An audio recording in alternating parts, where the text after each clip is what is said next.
Daguerreo. Who's asking? I am. Yeah? And who are you? I ain't Daguerreo, alright? You got the wrong guy. I don't think so. You know what I think? I don't care. I think you should die!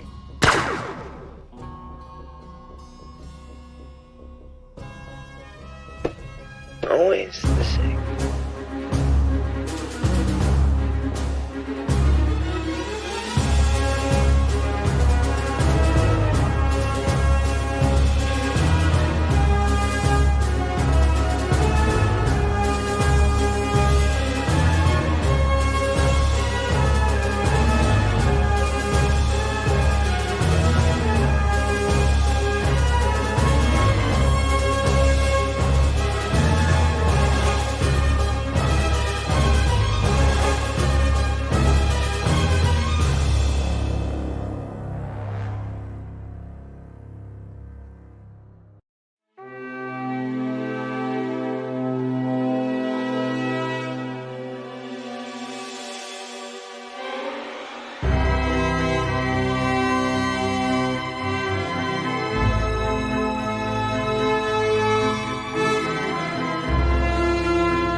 Hello and welcome to How to Be a Great GM presents the Training Grounds. My name is Guy and tonight we're going to be meeting a new GM and players as the GM takes us through another exciting adventure in the hopes of scoring well on the score sheet or improving an existing score. What am I talking about? Well, each of the GMs that are participating in Training Grounds have been given a predefined scenario that they will be required to run through the players tonight.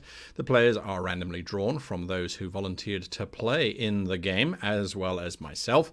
And after 90 minutes of playing in the GM's world, the players and myself will get to score the GM based on certain criterion.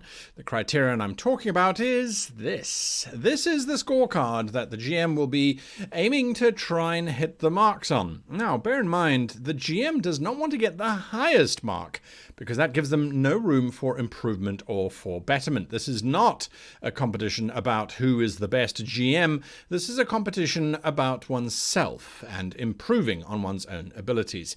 Now, you can see we've got various categories there. We've got the rules. How are they applied? Are they applied correctly or at least appropriately? There's story categories. What's the tone or the pacing like? There are NPCs, critical elements of the game, of course. There's style, and then, of course, table management itself.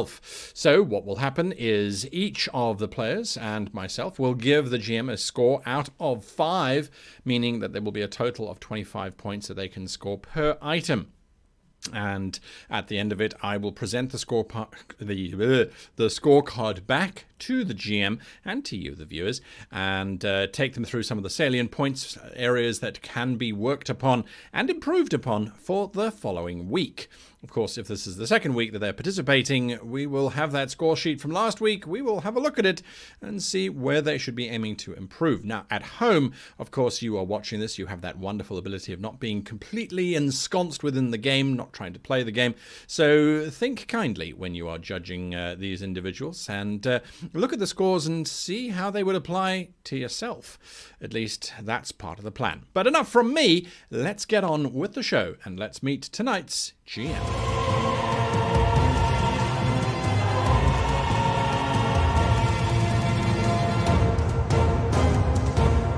Hello everybody, welcome to this evening's Training Grounds. I'm joined by a completely new panel of players and a new GM. Sadly, Stefan has taken ill and was not able to play this evening, but we have our standby GM who's now going to blow our minds with his game. Michael, thank you for stepping in and taking on the mantle of GM. How long have you been GMing for? Approximately 3 years now. I've been GMing on and off for friends, a couple online groups. I think I've been playing D&D for longer than that, but that's about as long as I've been DMing. And why do you like GMing? I think it's a creative outlet. I've always been looking for that since I was a kid, so it's kind of a way for me to give my friends a fun time while also being able to let out my own thoughts from my head. Fantastic. Okay, we have an international cast tonight, so let's start in the bonny Highlands of Scotland. Colin, thanks for joining us. Who are you and what are you going to be playing tonight? My name's Colin McFarlane from Scotland, as Guy has said, and I will be playing the High Elf Cleric Tajo tonight. There we go, absolutely, Tajo. And then it's moving further down England. We get Tom. Yeah, my name's Tom Harnett. I'm from Reading in England, and I am playing the human paladin Sasha. Fantastic. Then we skip to mainland Europe, where we get to Italy and Matteo. Hi, or ciao, sono Matteo Recchia, and I'm gonna play Bracklor, the almighty Dragonborn wizard. Fantastic. And then flitting across the ocean, we have Chaz. I'm Chaz Carlson from the States, and I'm going to be playing the Rock Gnome Rogue, Vincent. Fantastic. And by dint of, I don't know what, I have ended up once again playing poor old Ishka, the tiefling with a bit of a grudge against anyone nice. That is our cast. We are flying through tonight's intro. So, Michael, I hope you are ready to take it away. Now, if this is the first time that you are watching this, Michael has had exactly 30 minutes to get to know us as players. And even that's a lie because we were doing technical stuff behind the scenes. So, there we go.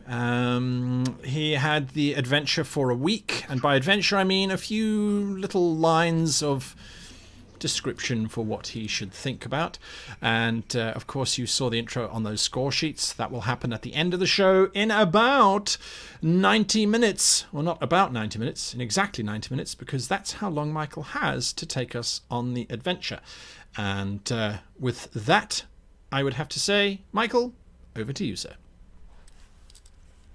Then with that, I'm going to bring you guys into the adventure, not how most would start in light, but instead in darkness.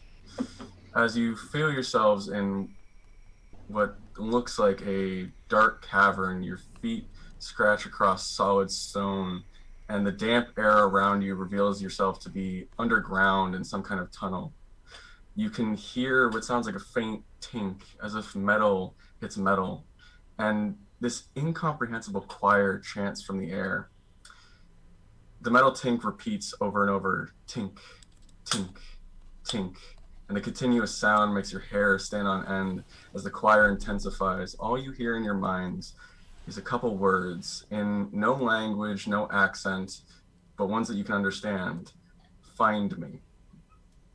And it's at this moment that all of you kind of snap out of a trance and look around to notice the wooden blacksmith's building around you. The fire from the hearth roaring very strongly, the blacksmith dwarf leaning on what looks like a large iron anvil, his brown beard kind of just draping across his chest, dirty with work and with soot.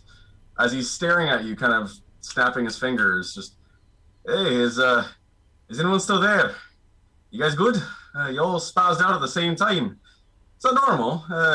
I'm not too privy with adventurers. I was about to say that if you don't have the coins to repair this little crystal you brought to me, I might be able to repair it for, say, a trade of favors.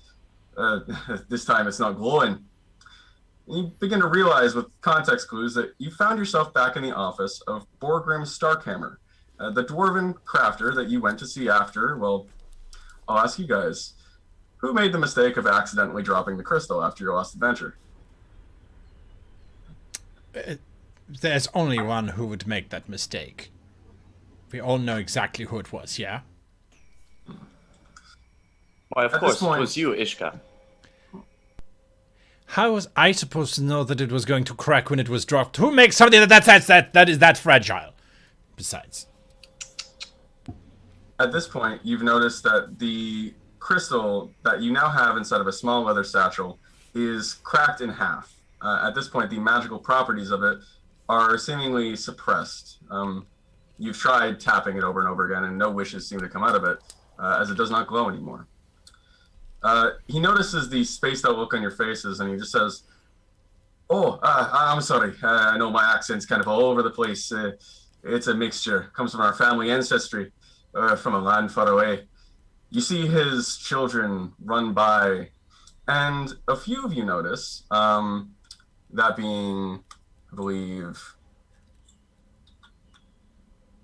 Vincent, Ishka, and Tajo, you all hear the children speaking in Gnomish. He smiles at them as they pass by, and he says, it's a joint language between Dwarvish and Gnomish. We have a joint settlement down far. But anyways, the trade of favors. A week ago, some no-goods, they stole my crafting hammer.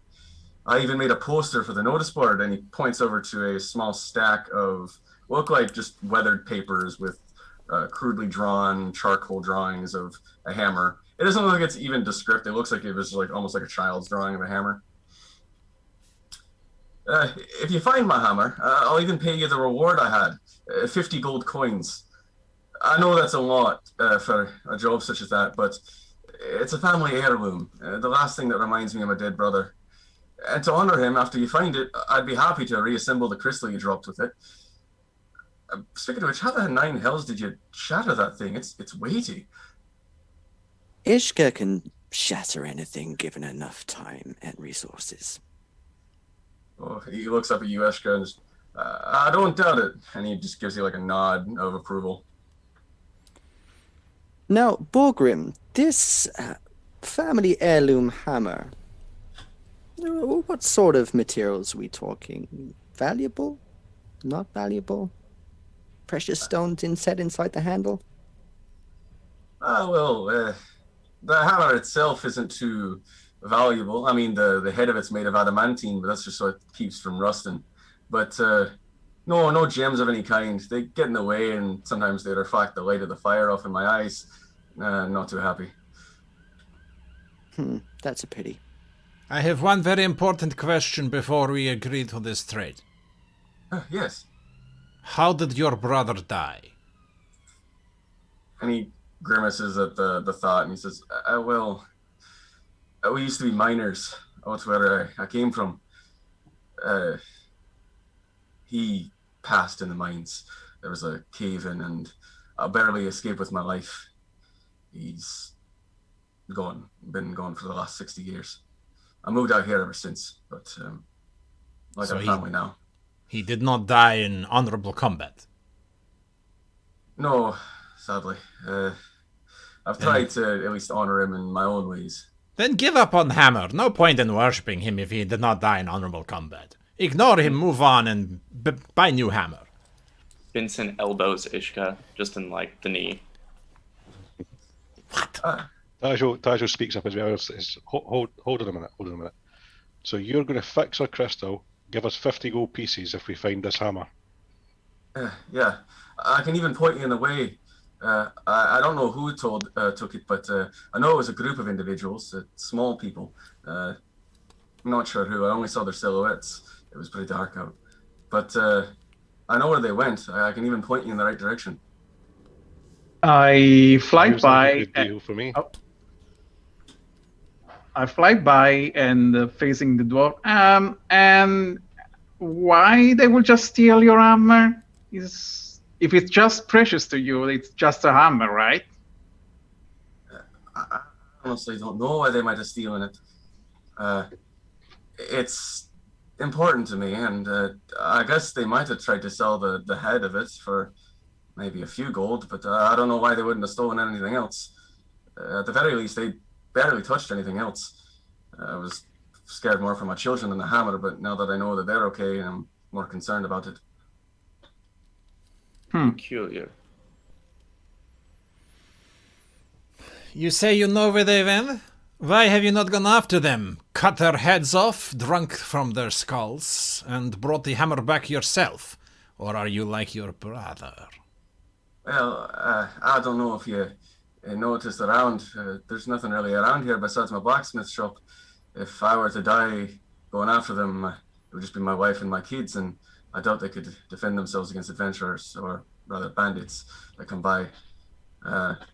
And he just kind of like points to a small great sword that you see on the hanging on a stand to the right. I use it for defense of my home. Well, we would be happy to take this quest for you for this lofty sum, if you could point us in the way. I can. And he kind of hobbles out to the outside of the porch, opens the door, and he points off to a section of the woods. You see almost like a clearing of trees. I know over there's a cave of some sort. Don't know where it leads, but I believe they might be settling in there. I would have seen them moving this way and that if they moved anywhere else. I haven't really taken my eyes off it very often, besides obviously speaking with you folk.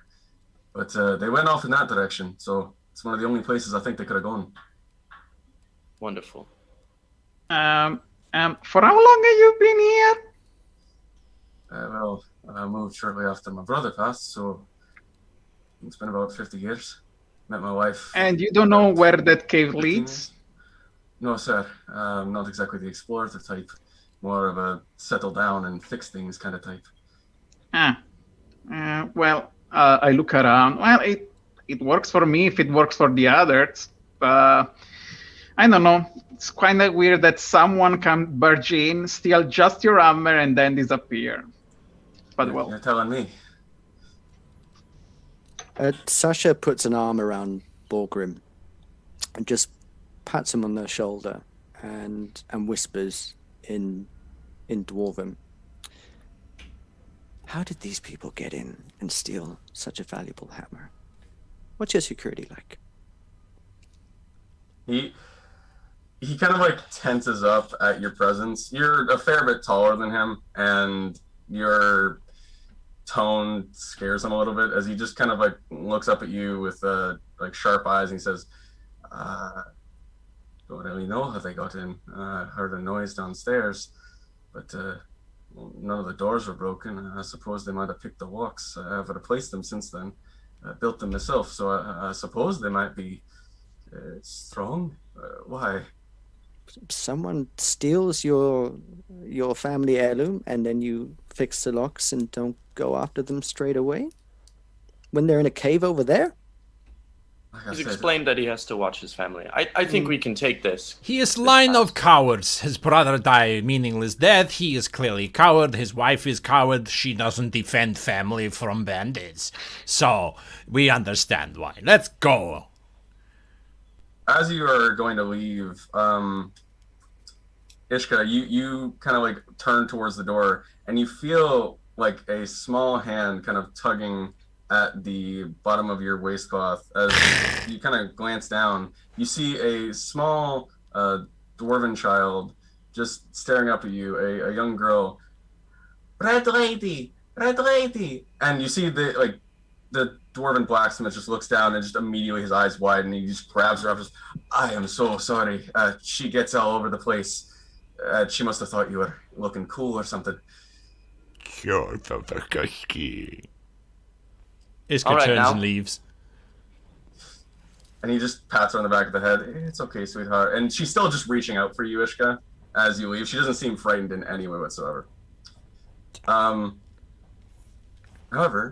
you guys do turn to leave, eventually opening the door and leaving the establishment. As you get a glance around, what he said was true. Your memory now kind of fading back in, fuzzy after your little vision that you had.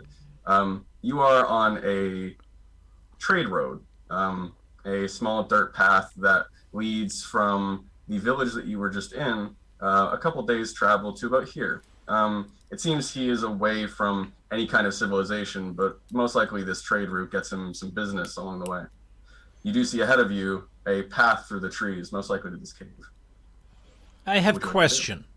Tajo, you are spiritual. Yes, I am. Earlier, before Blacksmith telling us what a failure his family is, you may experience clanging, banging sound and in the wet corridor, smelling vaguely of sewage. You have vision. Yes, I did. Anybody else have same vision? Besides the sewage, yeah, I thought that I was just started, but if we all had the same, what about you, Vincent and Sasha? The same. You didn't eat the was white just mushroom, me. right? I did not eat anything, no. Okay, explain. Brecklor is your magic? Tajo is some god trying to change us? I look at Ishka and the others. Well, I'm not sure if it had magical effect. It sounded like something or someone was calling for us, but it definitely wasn't me and not the mushroom that we found, so... It could be the hammer. But They stole it, and they wanted just that. It could be a powerful item. Could be more than he says, if he's willing to pay so much for it and fix what we have broken. It could be a valuable item. Maybe we shall keep it for ourselves. I think there your is more. thinking, Benson. I think there is more than the hammer, but yeah, you can keep it. I have no interest in that material possession, but yeah, I certainly want to see what was this voice calling us or whatever. The last time I hear voice calling me, it was our master summoning us to the battles in the fields of Avernus. Where you got kicked out from. She looks down at Binson. Yes, I was exiled. It is my greatest failing. Well, hopefully you won't fail us today. Let's head on and find this hammer. As you guys begin to move forward, you hear just a shout from the blacksmith's shop as his door swings open. Wait! Oh, I got caught up in the moment. I forgot. And you see him hold up what looks like a small little glass jar. I'll have something for you. It might help you on the way. Vincent will scurry back, his little legs, and reach up to him. As he puts the small glass jar in your hand, you see it is filled with what looks like almost a reflective silver dust. It's a magical dust. You throw it up in the air, it makes you invisible. Another security measure. And he kind of looks over at Sasha and then looks back at the small little jar. Got it for fixing a rusty saw blade for a bunch of pixies in the forest. And he just gives you a nod. All right, stay safe, and I hope you guys get it. We shall. Thanks very much. Thank you, Poker. Taj will say quietly to Ishgard after we receive the invisible powder. This probably won't work if it's a security measure and they still manage to steal his hammer. Yes, I agree. Besides, it's small vial. Who needs to be invisible? We find, we kill. It's easy. All right. As you guys travel forward through the woods, stepping through over fallen branches, and you're realizing this trodden path isn't much of a path and more of just like a cut way. It does look like it was cut by some kind of intelligent race, rather than just trodden over time, most likely a path that was made recently. As you continue to follow your way down this path, eventually you reach the opening of a very large cave, stretching upwards of probably about 15 feet. The darkness from inside this cave is contrasting the sunlight from the outside, barely even seeming to reach inside the cave, as it almost like you hear just the echo of sounds from inside, probably just things bouncing around and rocks falling. Can I try and listen to hear if I hear any tinking or anything like that? Sure, make a perception check. All right. First one. 7. First roll. 7. You don't manage to hear any tinking. However, you do catch one thing. That being, you can hear what sounds like, strangely to you, an argument in some kind of language that you don't understand. It sounds like it's coming from two creatures with extremely high-pitched voices, but you can't exactly make out what the words are, nor what the language is. They sound like they're deeper into the cave. There appears to be some creatures arguing in the cave. We might want to be careful as we enter, or, Ishka, if you would like to scream running down the cavern and behead them, that will work as well. Ishka turns to Sasha. Would you like to charge first, or shall I charge first? We can always just sit a while and listen. If you give me 10 minutes, I could cast something that will help me comprehend what such creatures are saying. But please, if you want to charge in, just don't mind me. Can I just ask, how dark is this cave? Dark enough that you are most likely going to need some kind of light source if you do not have dark vision. Ishka, one small problem. I cannot see a thing. Oh, this is no problem. Benson pulls out his little lantern and pours some oil into it and hands it to Sasha. Use this. Thank you. Ishka, I'm right behind you. But Bracklor has his magics. Benson, what do you think? If these are thieves, will they have set up defenses? What would you do if you were to steal the hammer, apart from not get caught or leave any witnesses? Well, I would try to get as much stuff as possible, setting an ambush for the people that followed to take their stuff as well. So I'm assuming normally there would be something waiting for us. Tajo, did the gods say yes or no? I have not heard from my god in a few days now. I think the only thing we can do is enter the cave and be careful about it. Bracklor, seems like you're up. We be careful. Yeah.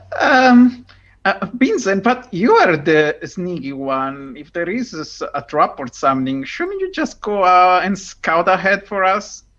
And in the meantime, I just collect my ritual component and I start describing a small circle to cast as a ritual comprehend languages.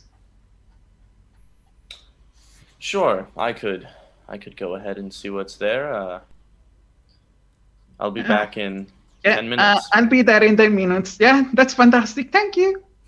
So Vincent will Skyrim crouch and start heading forward. All right. Just make a general stealth check as you move in the cave. Wonderful. Ooh, 21. Nice.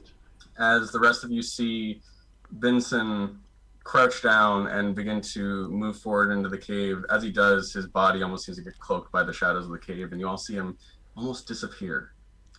As Vincent, you begin to move into the cavern. The echoing sounds of it sounds like water drifts from stalagmites from the roof as you begin to move further into the cave, moving for about 5 minutes until you can see in the distance two creatures huddled around what looks like a small lantern and almost what looks like a little clockwork contraption.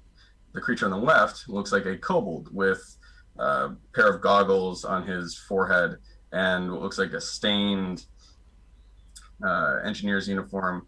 The one on the right, a goblin, who you see has a similar uniform, except his has a couple like clockwork bits made up to almost look like armor. As they just bicker back and forth with each other, as they look like they're looking over some kind of blue blueprint. You see by the goblin side a hammer, however this one looks to have a head made of wood. I'll look like between the two of them or just in the general area if there's anything of like that's shiny or of value that they would have. Okay. Make an investigation check. Wow. 7. It is much too dark to discern value from anything they have. You can tell that, like, you know, they're obviously working on something, and maybe that has value, but you can't exactly tell if it does. So they're distracted, though.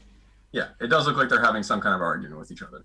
All right, I will stealthily head back to the group and tell them what I've seen. All right. As you get back, 10 minutes passes, or sorry, the rest of the 5 minutes passes, as Bracklor, the remainder of the spellcasting goes off, as you now have comprehend languages on yourself. As you all see Benson exit the cave into daylight. Benson? So it appears there are two creatures within, a goblin and a kobold, and they are arguing over some blueprint, some device that they want to make or something. They look like easy pickings for you, Sasha and Ishka. I think we could follow behind and let you dispatch them quite easily. Perhaps make good training for you, Sasha. You can learn how to fight without your sight. I am quite disgusted that the dwarf was robbed by a kobold and a goblin. It does seem beneath him, but he's family of cowards. It's okay. Did say small people. Probably they're just underling to some more powerful lord. I don't know. And you know, size doesn't matter. This is very true, my little friend. But what are they saying? I will try to get close to the opening on the cave and just listen and like, hey, if I can perceive anything. Okay.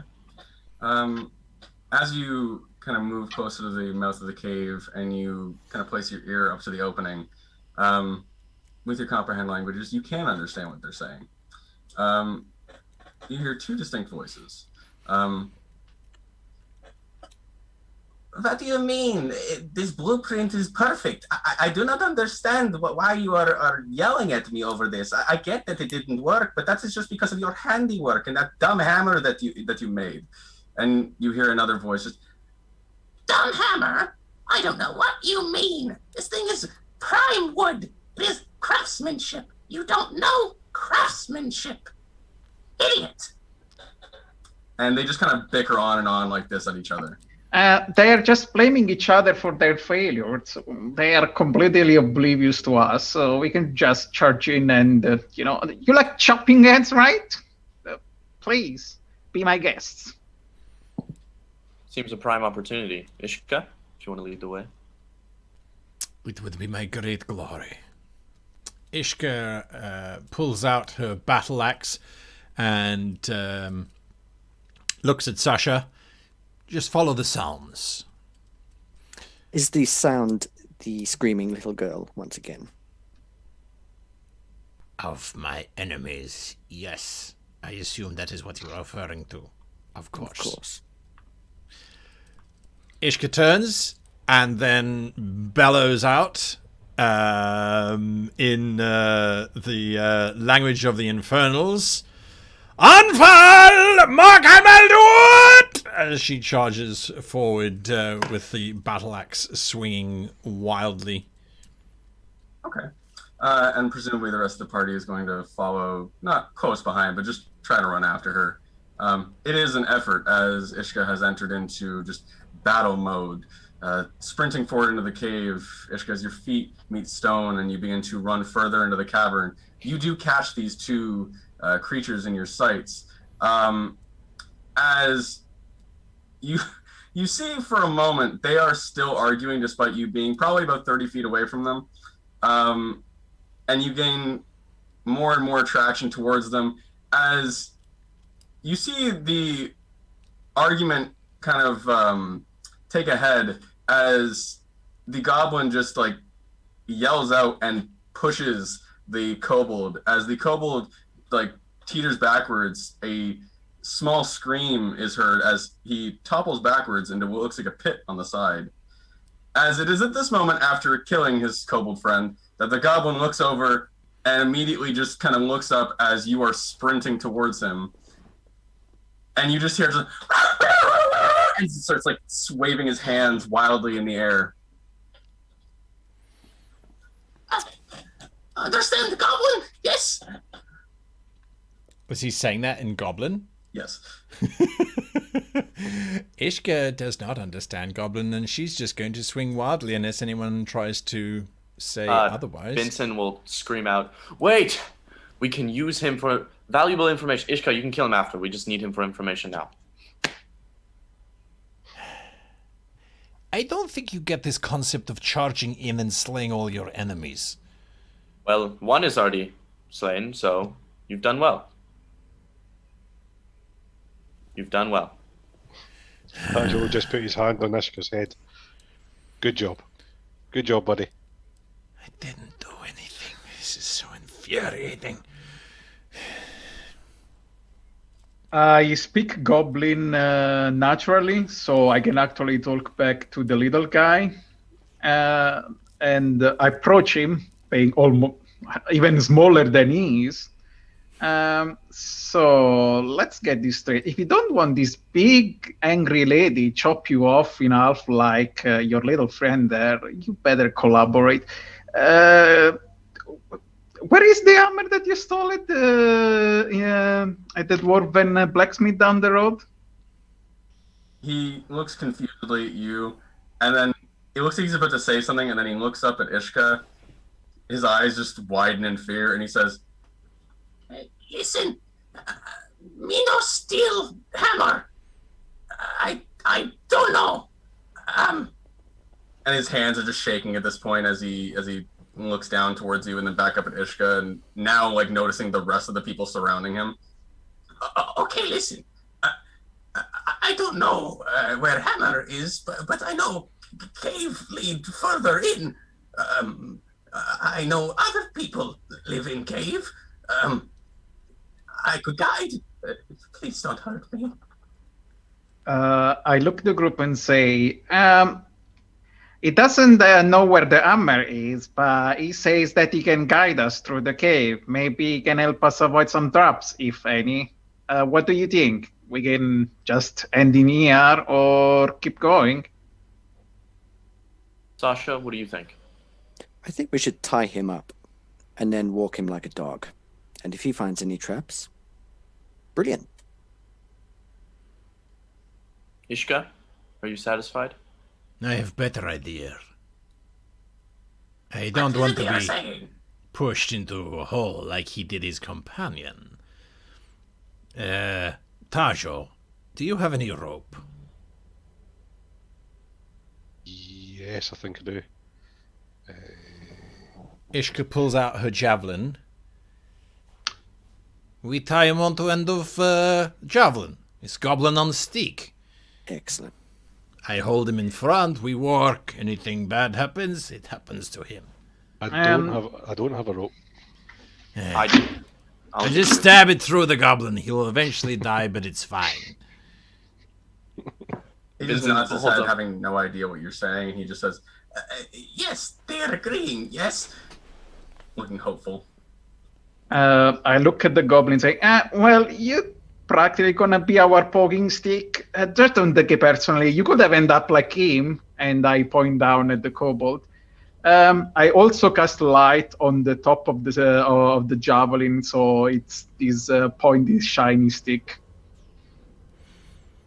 Anybody have rope? And Benson pulls out 50 feet of rope and hands it to Ishka. Oh, no. No. As he's like backing up slightly, but he's too scared to move away. While this is happening and they're creating the goblin on a stick, Benson's gonna like case the room and look for anything interesting or of value. Okay. Make an investigation check. Natural 1. At first, you thought it might be that it was too dark in the room, that you just couldn't see anything of value, but you realize now, maybe it was something with the vision, maybe it was something with the smoke from the anvil, or from the fireplace, sorry. But you kind of rub your eyes, you realize, oh god, you have soot in your eyes. And you just kind of rub your eyes slightly and look around. Now you can see. But it took an amount of time that you care more about that than actually looking around at your surroundings. That's fine. We get the goblin on the stick. All right. As you go forward to tie him to the javelin, he tries to fight back at first, but Ishka, you just give him a glare, and he just puts his arms together. As you wrap the rope around his body, tying him to the javelin, you now have a goblin on a stick. Tell him I if also- he doesn't tell us where's his trap, we will just bash him against floor until trap is revealed. If you just scream for help and alert your friend, or you just don't warn us about trap, you're just gonna be smashed against the wall and become a nice stalactite or stalagmite or both. Oh, no. I don't need the rock floor. I can help. It's okay. Just I be am good and you Pickensis. leave. I am Pickensis. That is my name. I go by that. Oh, cool. Yeah. Ishka, your stick is called. What was your name? Pickensis? Pickensis. Yeah, Pickensis. Pickensis. Okay, Pickensis it is. Fine, very good. Yes, okay. What is else in here? He say what is there? What creature is down there? Please. There is a monster just down the way. Not good to fight. Killer. Tentacles. Eats friends. I can show you when we get there. His imagination is very vivid. I think you scared him to death. Ishka. He's talking about tentacles and stuff.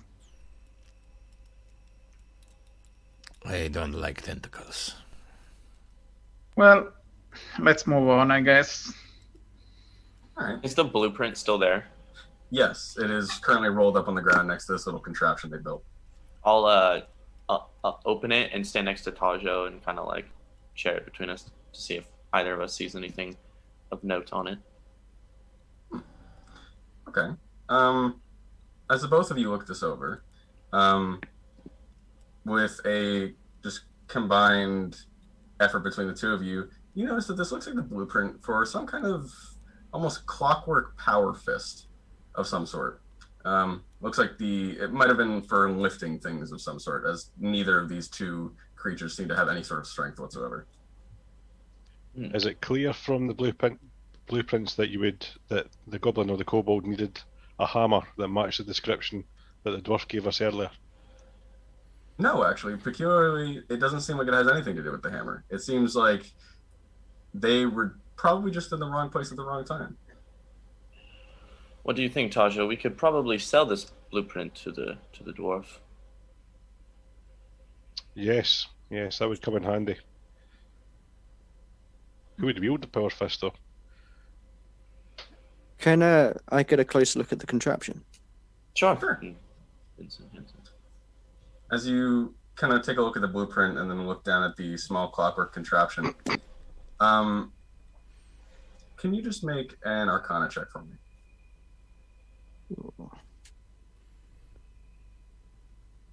That's an 18. 18. Okay, so you kind of get a read on this, and it becomes apparent to you, oh my god, they're idiots. As you realize that they just managed to turn a screw clockwise instead of counterclockwise and screwed it in a bit too tight. Otherwise, this power fist looks like it's completely functional. So Sasha bends down and picks up the power fist. Can she attempt to fix it? Sure. It's fairly easy. I won't have you make a check for it. It is quite literally just unscrewing the screw, like just a small couple degrees. As the machine whirs to life, and you see the goblin kind of looks over from your stick, Ishka, at the machine. How did? What the? Hey, no talking from Sticky! Sasha just walks up and taps the goblin in the face with the power fist. It makes strong. Put on. Can lift better. Thank you for fixing my fist. What is this creature saying? Why is it still He's talking? claiming that the fist is still is, but he hasn't realized that it's Sasha's now.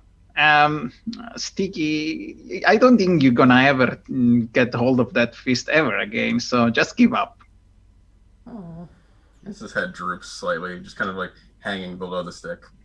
I pat him on the head, and it's tiny dragonborn doing the Sasha patties. also pats him on the head with the power fist.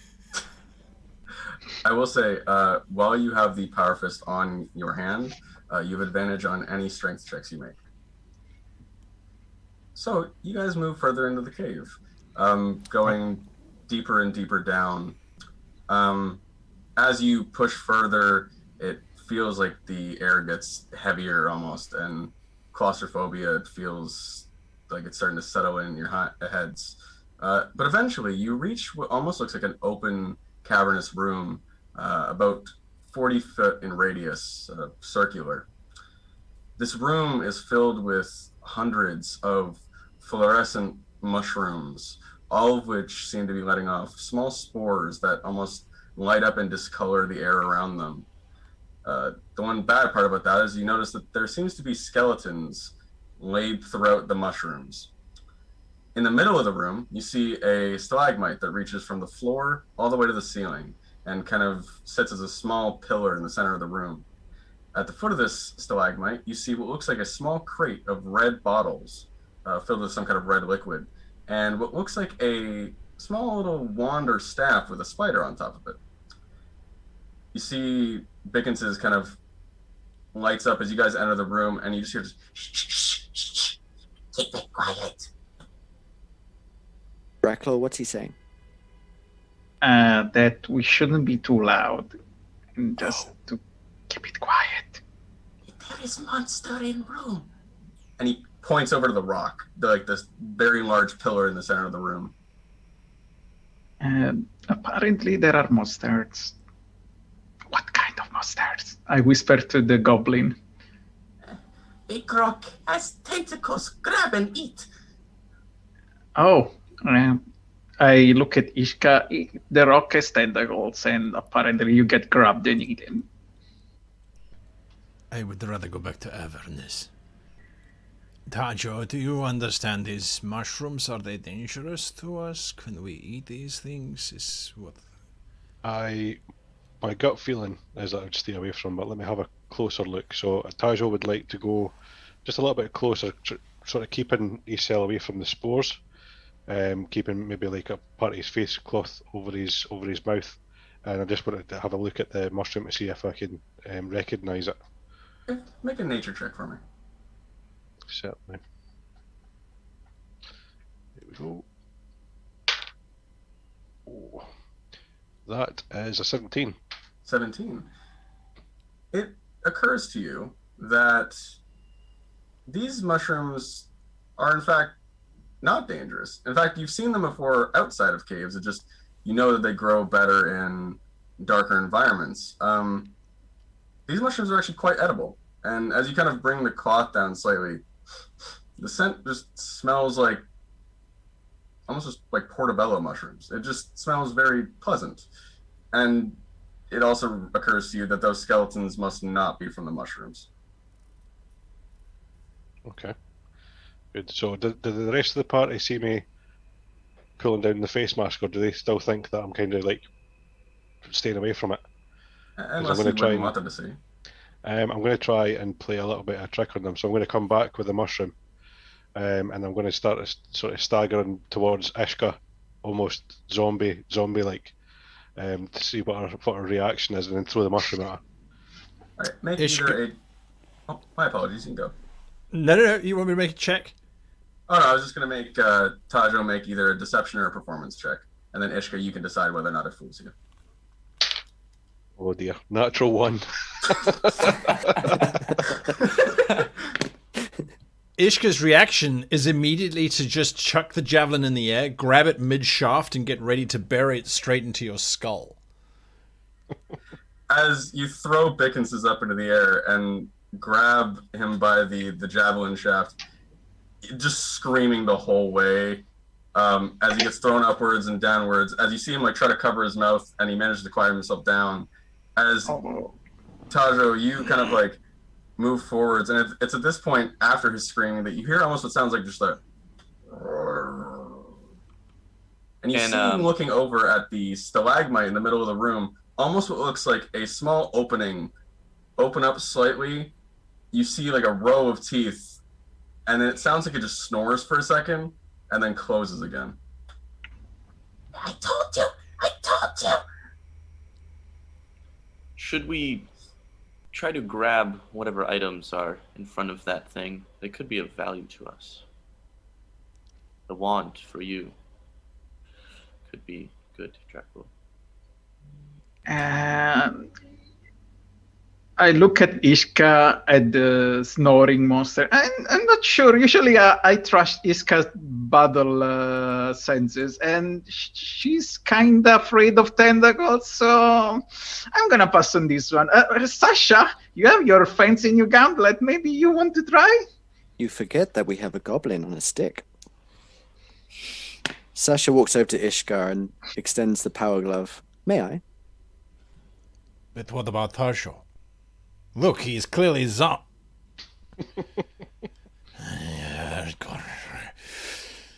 Here, yes. I hand Sticky over to you. Thank you. I will kill you next time, by the way, Tarsho. You have to stop. Don't you remember last time I was smacking in the face and the blood and the screaming? Ishka, it wasn't your fault. You would never hurt me under normal circumstances. So you say.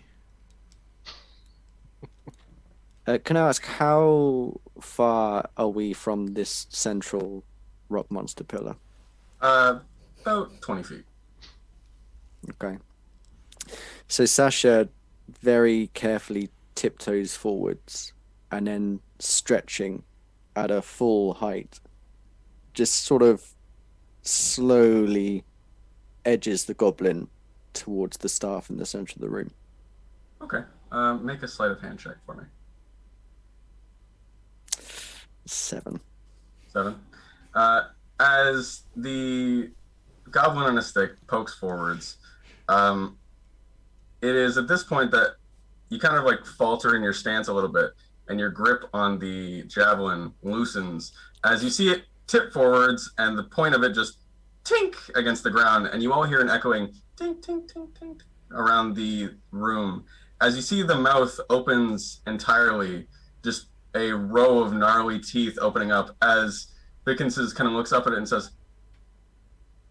"Guys, get me out!" As the rock, you see large pink tentacles start to move out and swirl around the room, almost moving around like whips. As they slowly start to move towards the goblin, you can see on the very far end of the room, it looks like there is some kind of exit, although it is currently blocked by rocks, small rocks that could be moved. What would you guys like to do? Sasha hurls the goblin directly at the rock monster. As you just throw the javelin forwards, it lodges in the mouth and gets caught in one of the teeth. As Bickens is just screaming in terror as he's like an inch away from the teeth. Although it seems like the monster is currently distracted, trying to grab this javelin out of its mouth with the tentacles, as you guys have a chance to do something. Let's use this opportunity to get through now. And Benson's just gonna rush forward and try to grab the crate full of stuff. Okay.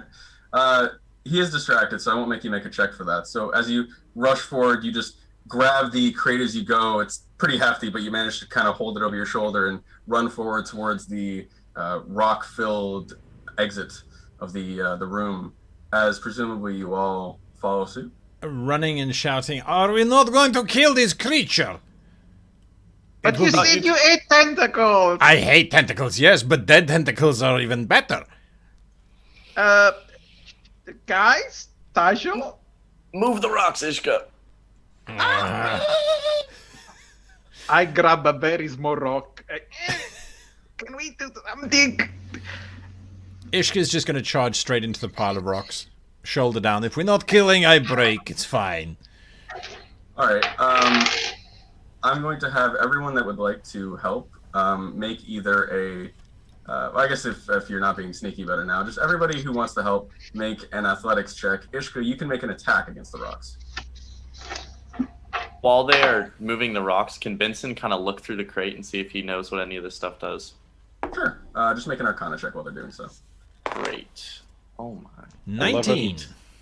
15. Natural one. Natural one. I'm tiny. And what was that for the crate, Vincent? I got an 8. You have no idea what they mean. They slosh around like some kind of liquid, so you assume it's a potion to drink, but you're not sure what they do. As for everybody else, Ishka, you slam your body forwards into the rocks, almost like pushing like a hole through some of them. As Sasha and Bracklor, you managed to, or not, sorry, not Bracklor, my bad. As Sasha and Tajo, you pull these rocks to the side, hefting a couple of them over and throwing them away. As Bracklor, you try your best to lift one up. You can almost hear just triumphant music as you're lifting it slowly up into the air. As it zooms out and you notice that it is a pebble that you were lifting. And you throw it downwards as the way is now clear. It is 100% you're doing. Good job, Bracklor. Would you guys like to move Oh forward? my Yeah, god. we charge through unless there's an issue. Yep. Bye, right. Sticky. No, please! As his voice kind of like gets more and more faint, as eventually you just hear just a crack of wood, most likely the javelin. I like that javelin. We'll get you another one with the money we get. And then Vincent's going to take the wand, the spider wand, and give it to Bracklor. Okay. Bracklor, you now have this wand in your hand. It feels magical upon holding it. I don't have an identify yet. Is there anything I can do to discern what he could do? Well, if you would like, you can try to use it.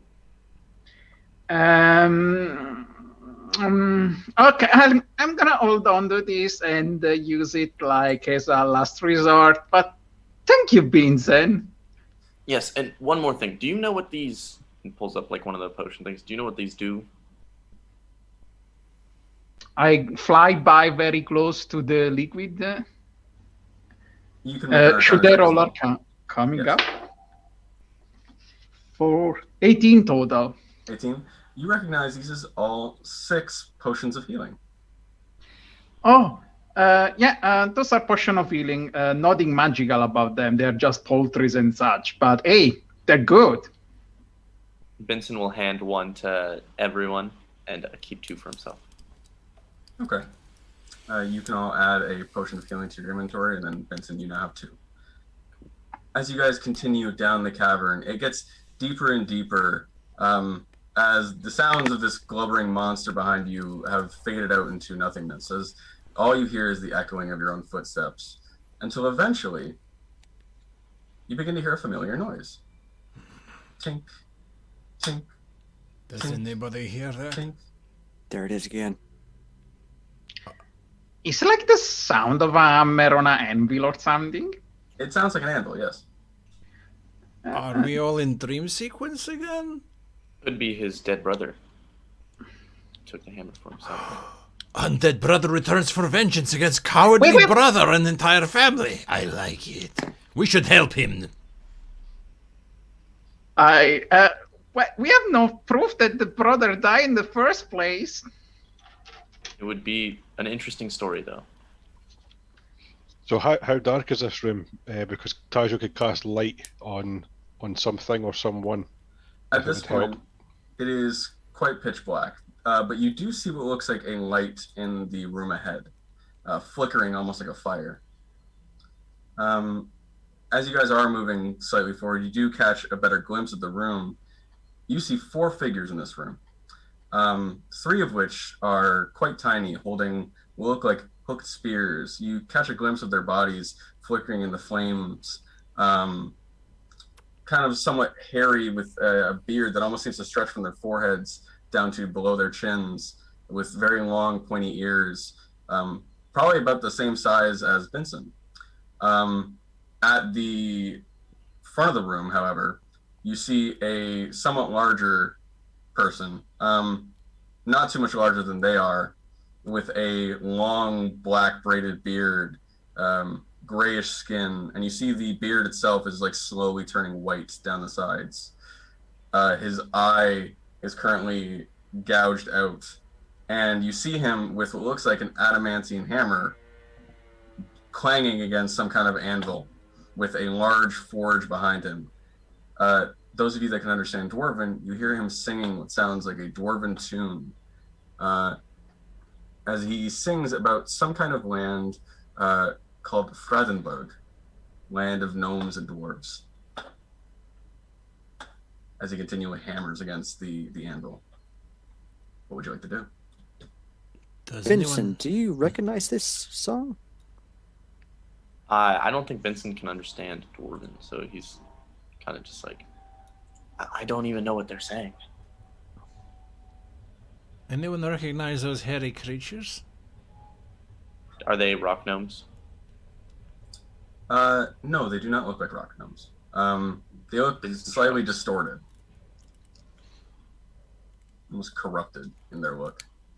Does the one-eyed dwarf with the hammer, does he look familiar? Is there a familial resemblance to the dwarf that we met outside at the beginning? Weirdly enough, yes. He almost looks like an exact copy of the dwarf that you had seen. Difference being that his hair is black and white, and he looks like he has a lot more wounds and a lot more stress to him as he continues hammering away. You were right. It is undead brother come back for vengeance. This is glorious and noble cause. We should pledge allegiance. It is not that yet. unless you want to do it, but it doesn't look like that to me. Well, we could approach them and ask if they require assistance, or we could do the old Sasha Ishka tag team and chop their heads off. I think Tajo would probably walk forward ahead of the rest of the group, put his hand up in greeting, and say in Dwarvish, "Hail, friends."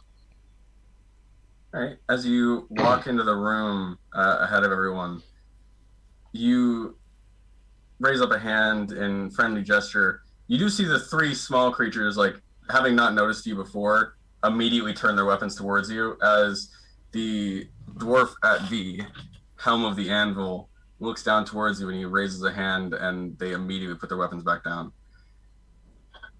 Hey, what can I do you for? You wouldn't happen to have a brother that stays very nearby, would you? Who's asking? I am Tajo. These are my friends Ishka, Bracklaw, Binson, and Sasha. And I kind of point behind me. Oh, you got friends too. Well met. Well, I don't know what it is you're doing in my Underforge, but yes, I do got a brother. What's it to you? And Tajo just kind of glances down at the hammer. This is a hammer that you have obviously stolen very He recently. looks insulted at the word stolen. He's just, Excuse me. Stolen. It is my ancestral right to own this hammer. More than him, I'm the eldest. He left me like a coward to bleed and die down here. Told you he was coward. Well, He you didn't have even look sympathy from back. at least one of our party. Very He well. looks around for whoever is like giving him the confirmation. Probably looking to you, Ishka, who's just looking in approval at him. What do you want? You come here talking about me brother. Did he send you? Indeed, he did, sir. We have gained a contract from your brother for payment in kind that involves this hammer. And I'll be who has the crystal? Is Ishka still got it? I thought we left the crystal with the blacksmith. I was under the same impression. As you're all kind of like looking around, trying to figure out who has the crystal, he just groans. He says, Enough! Bad enough you're working with me, brother. Either leave or die. You're not getting shit from me. Well, is he speaking in Dwarven still? at this point, he's switched to common. Okay, Benson will pipe up. Well, instead, we could work with you as you are the more, you are the better brother, obviously. And then Benson kind of like scratches his left ear and he's like, he has offered us 100 gold to come retrieve this hammer. But we could work for you for maybe a similar price or some other agreement to go against your brother. And maybe you could also fix this crystal that we originally wanted fixed. Pay you to not hurt me. Is that what you think this is? No, of course. Pay us to hurt your brother so that you may keep this hammer. Well, I'm sorry, friend, but I don't need your assistance. I've got my own little army here. And once I suit them up with magic weapons, he'll be the first, and then my country will be the second to go, after they didn't even come for me. Unless you're okay with that, I suggest you leave or die. Ishka looks at Sasha. We are going to... What? I'm confused. What side are we on now? Sasha sort of unsheaths the great sword. I understand. I think things are about to go down, Ishka. I understand too. As I would like you all to roll initiative. Oh boy. As everything unfolds, could I have cast Mage Armor on myself? since things got heated, or I'm gonna do it in the initiative order? I will say you can cast it beforehand simply because he was distracted talking to Benson. I'm gonna do that then. Thank you very much. Gotcha. I got a 13. 13 for Benson. I got a dirty 20. Dirty 20 for Bracklor. For Ishka. Ishka got a 14. 14, hey, better than last time. Oh, yeah. For Sasha, that is... A 13. 13. And for Tajo? 4. A 4. Sorry for ruining your peace treaty, Tajo. I tried. We tried. It's all right. As that is going to bring it to top of the initiative with Bracklor, as your quickness has been the better of you and you've managed to move first. What would you like to do? Yeah, I extend my arm forward and I point at the little entourage that the dwarven has, and I cast a slip in line of my predecessor. So I'm going to roll away 5d8. 1.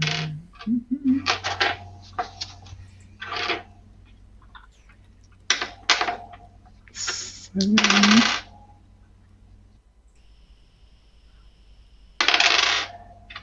19 total. 19 total. All right.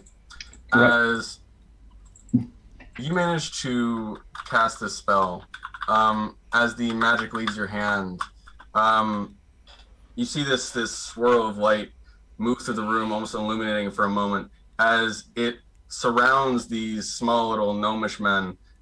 You see them kind of looking around each other as they start to wobble a little bit, and one of them just kind of like, "Oh, for the mess," and he just immediately topples to the ground unconscious. The other two shake their heads and say, "Oi, you slept on me. Is he dead? I'll kill you for this," as they immediately ready their weapons, as you've only managed to sleep one of them. Okay, and then I will use my move action to fly as far as possible from these tiny enemies, and thus I end my turn. Okay, as you fly away into the air, moving away from them. That brings it to next in the round order, which is going to be a lair action. As the dwarf readies himself, "I am Marim Starkhammer, righteous owner of this hammer.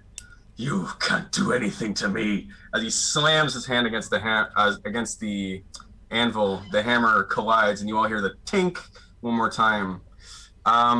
As you see a small vibration goes into the ground, and a pocket of steam opens up below Sasha. Sasha, I'd like you to make a con save for me, please. Okay. That's a 19. 19, you succeed as steam pushes out and hits you in the face, aiming for your eyes, but you manage to close them in time and hold them closed as it brushes up against you, and he just grimaces at you as you manage to look directly at him instead of being blinded.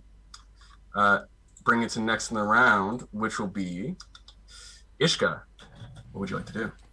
Ishka is not going to let anyone hurt Bracklor, so she is going to come charging forward. She's not yet raging because she likes to assess how dangerous the enemies are. But she's going to charge towards those little ones running after Bracklor and just try and drop kick one of them into the wall on the other side of this room because they're tiny little things and she likes to do that. Okay. Roll an attack against them. She goes rushing up. What is human? 5, she says as she strikes out with her foot. She gets a 12 to hit. 12 does not hit. As you see, the small, nimble creature manages to roll below your legs and kind of bops you in the back of the kneecap with its small little hooked spear. "Oh, yeah, a surface dweller thinks that she's all that. I'll show you another thing." As he managed to point his weapon at you. You've now been brought down to a knee by this small little creature. All right. She is going to start raging. All right. As you rage and this demonic fury begins to fill the room, as you turn towards them, fire in your eyes, both literal and metaphorical. As that's going to bring it to next in the round order, which is going to be Benson, what is your dexterity? It's a 14, I believe, but I'll let Sasha go before me, or 15. But I'll let Sasha go first, All right. if that's possible.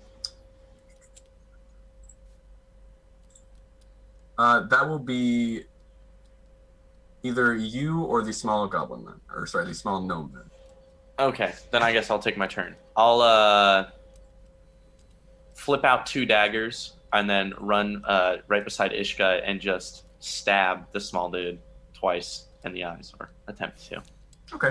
So it's the attack action and then the bonus action after.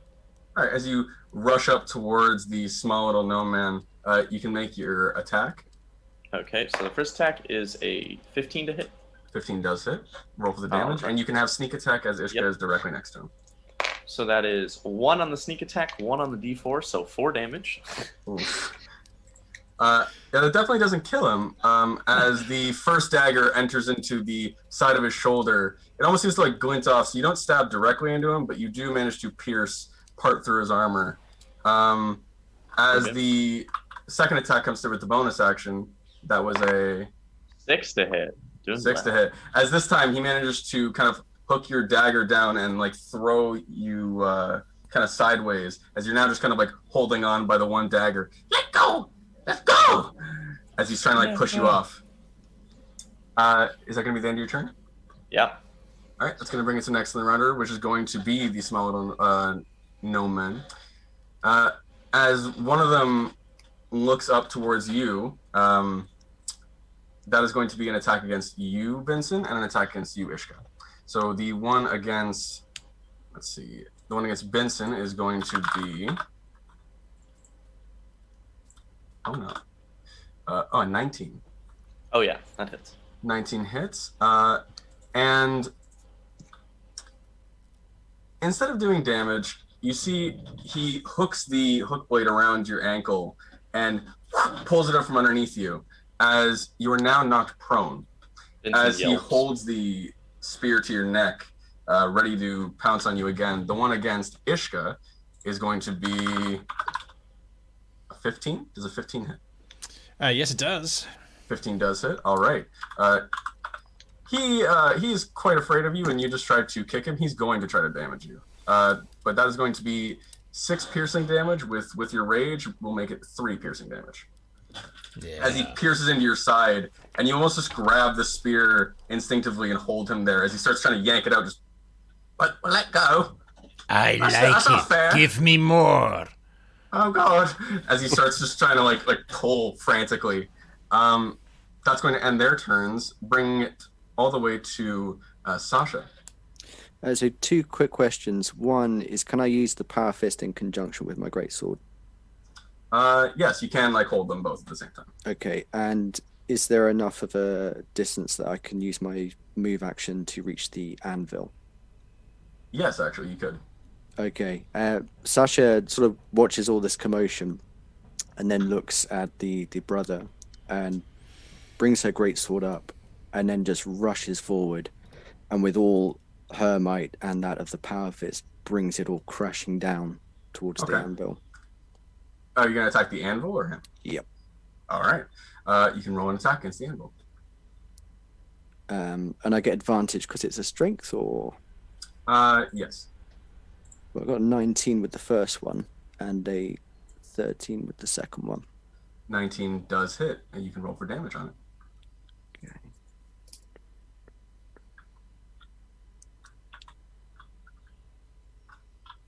That's 14. 14 points of damage. As, like, screaming with fury as you run forwards, almost more fury than Ishka is screaming out at this poor little gnome man. You rush forward, jumping up onto the small platform he had there. As he tries to just kind of shove you back, you kind of push him to the side with your elbow, bring the greatsword up, and in almost one clean motion, with a similar tink sound, as you bring the greatsword down, it slices clean through the metal. As the anvil cracks in half and topples to the ground, as he just looks and just, my underforge!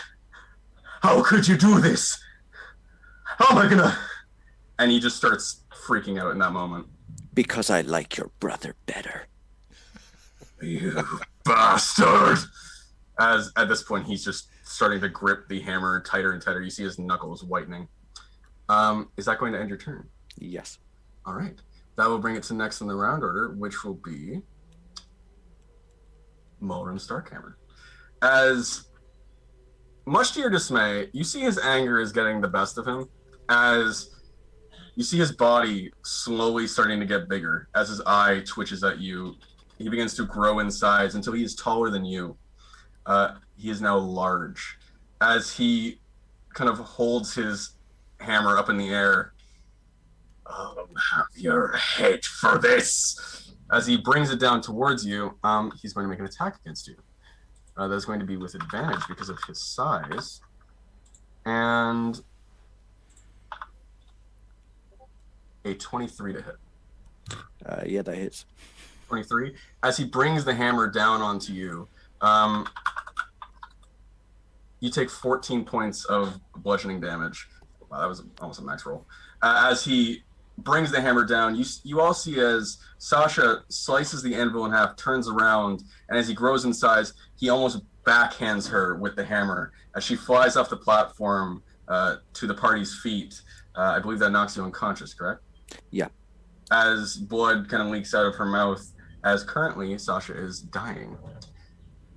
That ends his turn, however. Bring it to next in the round order, which will be Tajo, ironically. So I am going to try and approach Sasha and help stabilize her. All right. If possible. What would you like to do? Just to stabilize via medicine check, or would you like to cast a spell? I don't have a spell that I could use. I don't think Spare the Dying, maybe. Yeah, Spare the Dying would probably be a better shout. So I'll cast Spare the Dying. All right. I will say stabilizing doesn't wake her up. It does still just Yeah. make her so she's not dying. All right. As you place your hand against Sasha, her kind of quivering as the pain is kind of shooting through her body, you place your hand and through the light of your god, her squirming ceases as Sasha is peaceful. No longer currently dying. You are stabilized. Is that going to end your turn? I'll try and retreat a little bit. All right. They're not close enough to get any attacks of opportunity off on you as you back off into the remainder of the group. Or I guess they're all forward. So you back off just away from the group, kind of keeping an eye on everything in front of you. However, if that ends your turn, that brings it to the top of the round. Bracklor, what would you like to do? If I spend my whole movement, can I get up to Sasha? Yes, you can. So I fly to Sasha, I grab the flask of healing that I got, and very awkwardly pour the content into her mouth to try revivify the paladin. Okay. And coming right up, it's the roll. So it's 6 points of healing.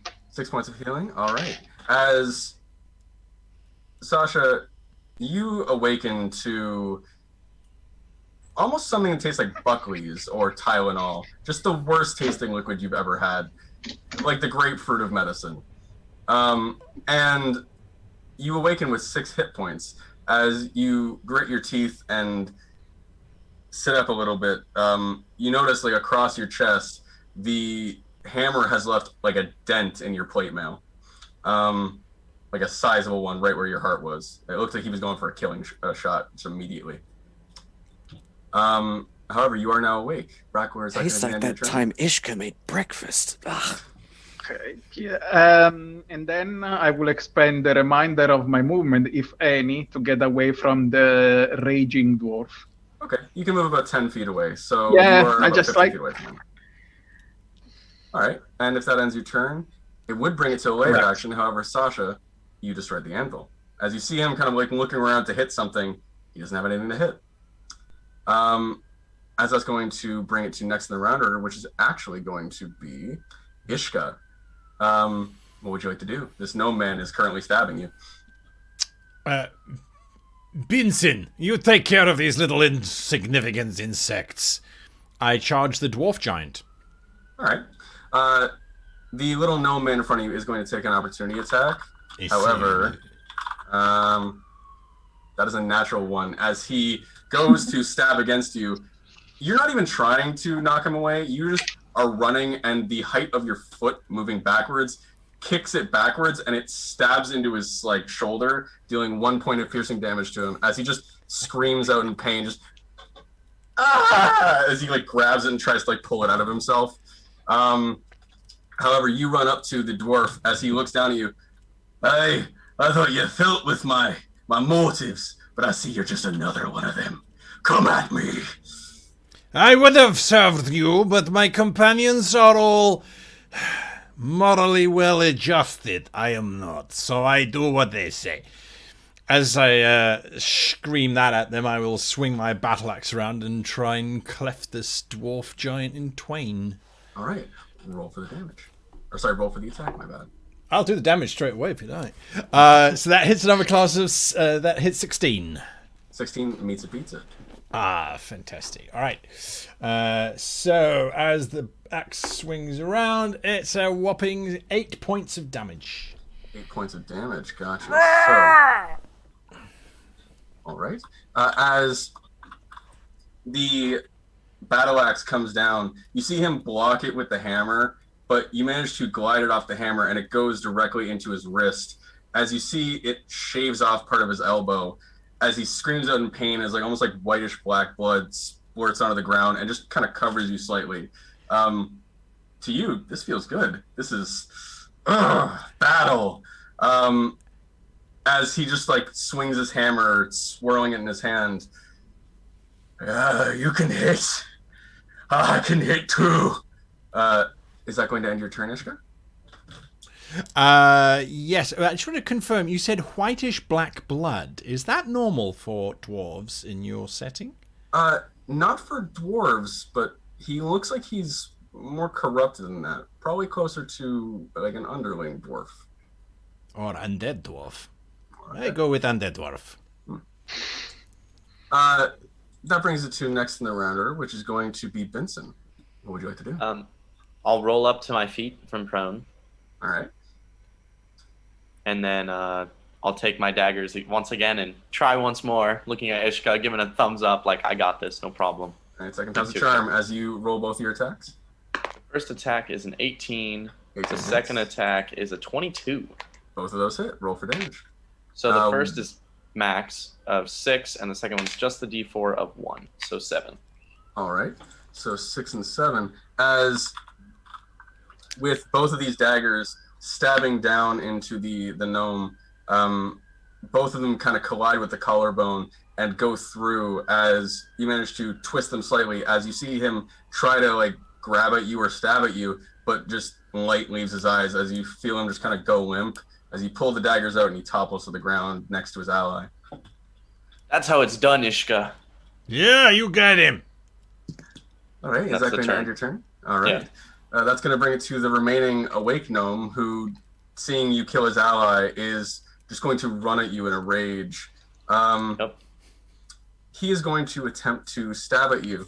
However, in his rage state, you see him kind of pick up the javelin off the ground, and he's going to try to stab with both of them at once. The first attack is going to be a 19. The second attack being a 16? Yep, both of 16 those hits. hit. All right, that's going to be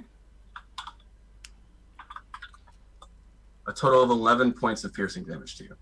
Did the first one, how much did the first one do? Because that might First one have was been 6. enough. Okay, so not enough to knock me down really. But I go unconscious. All right, as he stabs both of them forwards, you just hear, "You killed my friends! I will have your head!" As he just starts like stabbing them into you over and over again, as it's just a bit too much as you get knocked over onto the ground by his small stature, as he raises them above his head once more time, but doesn't have any more energy left in him in this turn. That's going to bring it to next in the round order with Sasha. You see poor Benson on the ground with this gnome just in a rage above him. Sasha sort of brings herself up shakily to her feet and still has that claggy, horrible health potion in her mouth.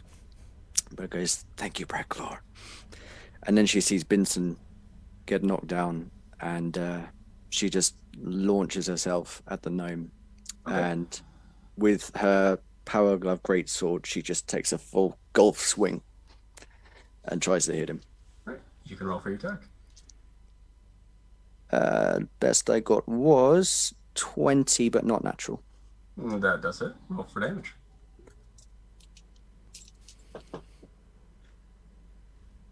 You have 15 minutes left. That's 8 damage. 8 damage. As you run up behind Benson, launching over him, and almost in slow motion, bringing the great sword down in a golf swing, the gnome looks up and just kind of realizes, and you see him just close his eyes for a second as you come clean through, landing against the ground as your great sword just embeds into the rock as his head rolls off onto the ground. Is that going to be the end of your turn? Can I use my bonus action just to kick it at the brother? Sure. Just make a ranged attack for me. Sure. You can use strength for that because you are just kicking with full force. Okay. Oh, don't drop my d20. Does a head count as an improvised That's weapon? 19. 19. That does hit. As I'll just give him 1 point of bludgeoning damage as the head of the gnome just kind of hits against his face. Ishka, you just see the gnomish blood smear across his face as it slams into his cheek. As he just kind of wipes it off. You're all barbaric. That's for my armor. You have any idea how expensive this is? I do. I've made it my whole life. As he's just trying to like get it out of his mouth, like. That's going to bring it to next in the round order, which is going to be him, as he brings his hammer up. But you see him just kind of like trying to like wipe it out of his mouth as it kind of like brushes into his eyes. He's going to have disadvantage on the attack against you, Ishka. I think your whole family are cowards. I'll kill you for a comment like that. That is going to be a 7 against you. As the hammer swings through the air, and instead of dodging it, just out of anger, you catch the handle of it, holding it in your hand, as the handle of it starts to splinter in your grip. As he just... he wipes his eyes and looks down at you as he starts trying to like press it down towards your head. But you manage to hold him there as he gets like bounced back, and he holds it up in a defensive position. Give me your best shot. That's going to bring it to Tajo. You muted, Tajo? Sorry. I'm going to run over to Benson and cast Spare the Dying again. All right. As you rush over and once again, just kind of like almost just muttering to yourself, like, "Oh my God, I love these idiots." As you just press your hand against his forehead, and the light kind of crosses across his face. And Benson, you feel yourself just kind of calm. Your breathing calms down, and you are no longer bleeding to death. It seems like the wounds have at the very least closed, although they're not healed. I'll give him a potion as well if I could use an interaction or a bonus action for that. I do allow potions as a bonus action, so I will allow that. Okay. And also, my apologies, Brackler, I should have mentioned that. It's okay. It's a 1d8, isn't it, for the health It'd potion? be a d4 plus 4. Oh, sorry, d4 plus 2, my bad. 3. 3. Benson, you are brought to 3 health as you once again waken to Tylenol breath. As you shake your head slightly and try to blink your eyes, you look down and you just see a couple of the wounds are healed. However, you have like multiple stab wounds in your gut. Oh God, this ain't good. Ugh.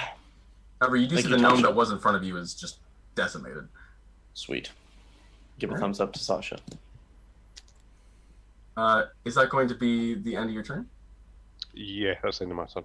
All right. As Taja, you have managed to keep 2 of the members alive. Bringing it to top of the round with Bracklor, what would you like to do? I aim my finger at the dwarven giant and the firebolt him up into it. It is unfortunately 11. I don't think it's enough. 11 does not hit. As the firebolt leaves your hand, and you see him just kind of like look over to the side, his eyes widen as instinctually he tries to bat it away with the hammer as the firebolt launches into the ceiling and just kind of explodes against the rock. As now his side is turned to Ishka, kind of his attention in two different places. Is that going to end your turn? I just move away and end my turn. All right. As you move further back into the room up to the top of the ceiling, that brings it to Ishka. What would you like to do? Cool. With him opening up and turning to his side, Ishka is just going to put both her hands onto the handle of her axe, swipe upwards, hoping to cleave him from rib all the way across through to sternum. That's her goal.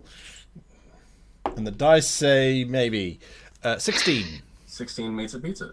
Roll for There we damage. go. And the damage is 8. 8 points. As you see, with his already damaged form and the lack of power from his anvil, the battle axe does start to come up and cleave through him. How would you like to finish him off? As she rips it free, she looks straight in his eyes. You're not a very good dwarf.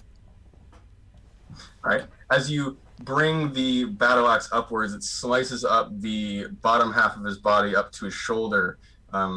His body kind of falls limp as blood just spurts out onto you, coloring your already red body with just more red. As he kind of like falls to his knees in front of you, and he tries to just grab at your shoulder, and he grabs it and he says,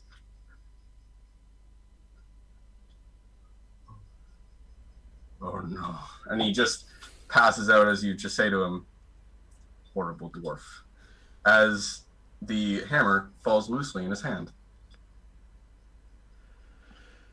The combat is now over. We are glorious, yes? Everyone alive? Just. Thanks to Tajo. And You're welcome. A flawless victory. Almost. Of course. Well, Sasha stoops over and picks up the hammer and just sort of tosses up in the air and grabs it. As Well? you hold it in your hand, it vibrates slightly, and you just hear like a voice in your head. "You found me." Sasha, should we keep this hammer or return it? Can I just investigate the hammer and see if it actually is worth something? Yeah. Investigate. Okay. Sorry, roll for investigation. Yeah, that's an 18. 18. It looks like this hammer used to be cracked, but it has been welded slightly now. Magic now suffuses it, and it looks like, despite the fact that the adamantine probably wasn't worth as much, the hammer itself now seems like a very magical artifact. Quick team huddle. Right before the team huddle, Vincent will kill the sleeping gnome. Just slice its throat. No witnesses. You're all kind of like huddling together, trying to like form something. Vincent just whistles to himself and just slashes down into him and just brings the dagger back up like, I didn't see anything. And walks back over to the group as you are now all huddled together. Now, listen. Back there we passed that goblin's wooden hammer. Now, with the sad news that our friend's brother is dead, he may not notice that, that the hammer isn't quite as he remembered it. Well, I suggest we keep this one.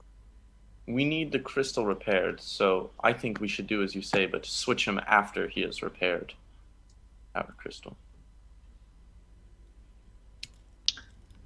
Yeah, it sounds like a good plan, Sasha, but just one minor thing. The hammer was stolen from him. He knows what it looks like. So the wooden hammer wouldn't suffice as a stand-in. Also, if he must repair the broken crystal, he must use his hammer. And you might say, once he has lit up the forge, then we have to take it back from him. He is coward. We cut his head off when he's done. It's easy.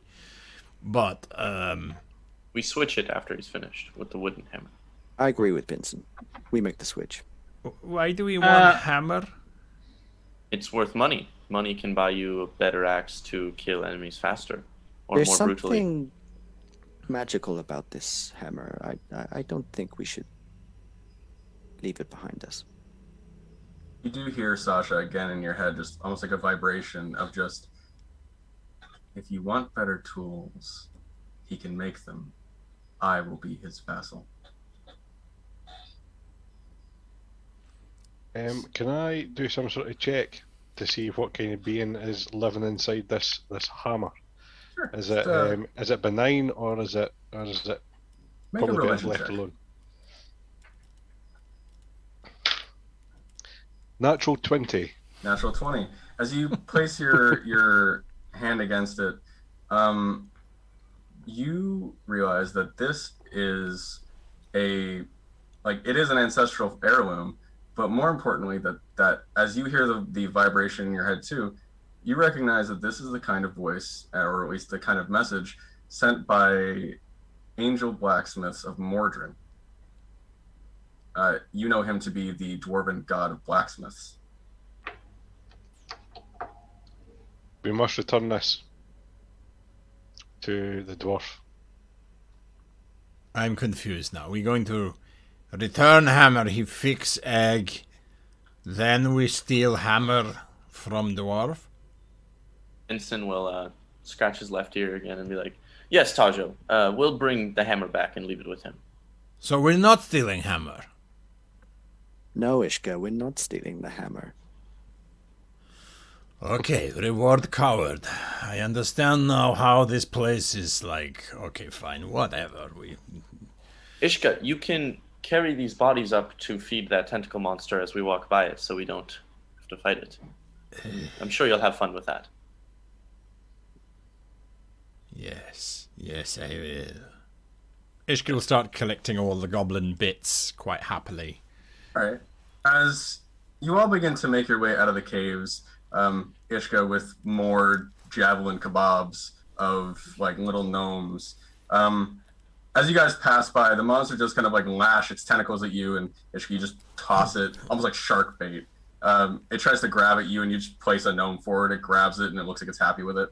As you guys move out of the caves, eventually passing by the area that the goblin and the kobold had to fight, eventually leaving the cavern, and eventually reaching the blacksmith's forge, as he sits leaning against the wall, looking outwards. As he notices you, just, oh, hello, you're back. Oh God, some of you are injured. Oh no, Beatrice, and he just kind of opens the door. Make some soup or bandages or something. As he looks over it, oh God, are you dying? He looks over at you, Benson, with your multiple stab wounds. Oh, this is a regular occurrence. I'm okay. You should have seen the other guy. Now, in the interest of time, as we don't have very much left, I will ask for a definitive decision. Would you guys like to leave the hammer with him, or would you guys like to attempt to steal it back? Benson has a hammer in his inventory, so he's going to try to, without really telling anyone, switch him out, and if he's successful, hand the hammer to Sasha. Okay. After it's fixed. Then make a sleight of hand check, Benson. Oh boy. 15. 15.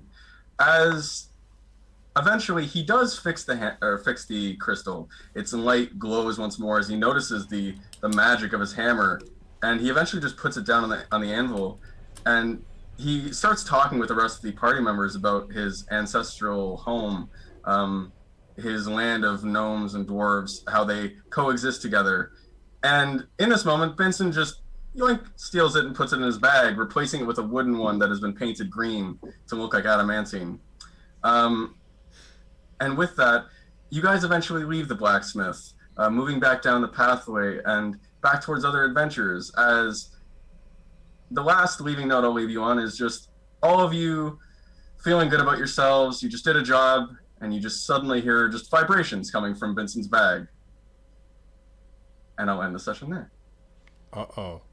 Lovely. Thank you very much, and exactly on time. So that's very well played. Thank you for that.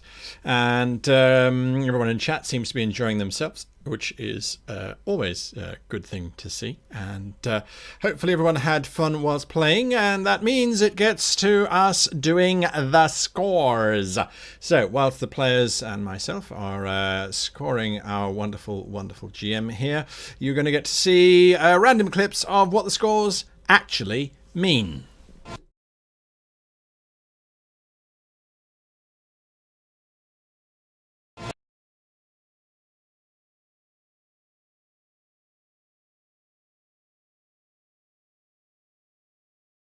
Haha, so apparently the videos don't want to work. What a surprise! Let's try that one again.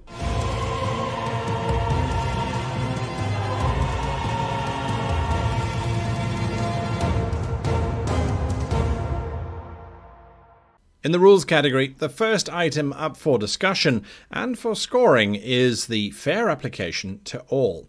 What does this mean, fair application to all? When a GM is going to make a rules call during the game, regardless of what system you're using, the GM should always make sure that they are at least making the same application of their rules to every player. There is a tendency sometimes for GMs to be a little bit more strict on players who know the rules very well, and a little bit more lenient on those who are new to the game. Although this might feel as if you're treating everyone at their own level, it is unfair, and we should try and apply it to everyone. So either we're all learning and upping our game, or we're all playing a casual game where the rules don't apply. But it should be one or the other. By having multiple different options for each of the players, you can inadvertently start to alienate certain players or cause other players to go, well, why should I bother if he's just going to apply a random rule for me, but for them they're not going to apply the same rule. She always gives her boyfriend preferential treatment. I should just do whatever the boyfriend's doing to get the same thing. So we need to make sure that whomever or whatever we are GMing at our table is applied to everyone equally. The second section to look at is consistent application.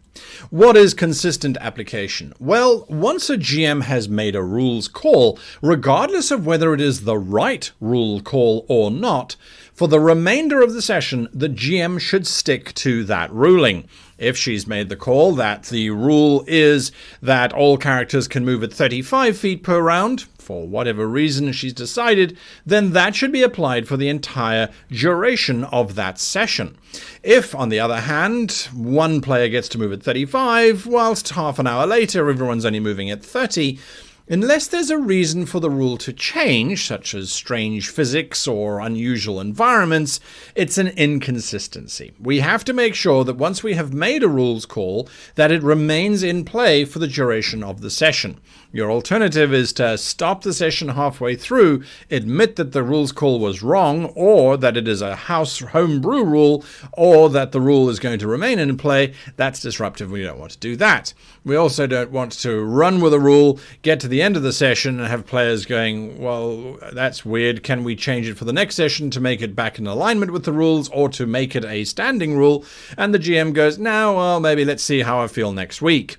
Consistency allows everybody to have an equal playing field, and that's ultimately what we're looking for, is we want the rules to be in the back, supporting our game, rather than driving our game or driving our players to distraction.